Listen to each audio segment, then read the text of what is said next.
मुख्यमंत्री विष्णुदेव साय जसपुर जिला के फरसाबहार में अखिल भारतीय यादव समाज के सम्मेलन मुहिम शामिल।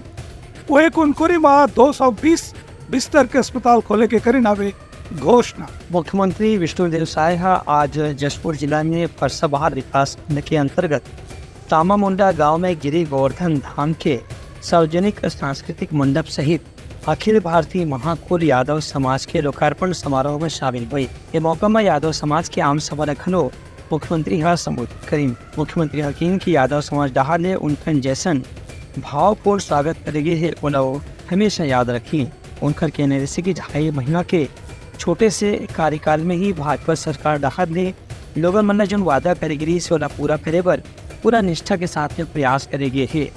खासतौर से प्रधानमंत्री आवास योजना के 18 लाख मकान बनाए पर पहले ही कैबिनेट के बैठक में स्वीकृति देगी रही से उसके बाद किसान मन बोनस की मंजूरी देगी। संग संग तेंदुपत्ता के समर्थन मूल्य घरों बढ़ाए गए थे। ये मौका में कुनकुरी में 220 बिस्तर वाले अस्पताल निर्माण के भी मुख्यमंत्री घोषणा करी। वह जिले में 4 नवा प्राथमिक स्वास्थ्य केंद्र बनाए के भी मंजूरी दी। Bureau report Uttarakhand news.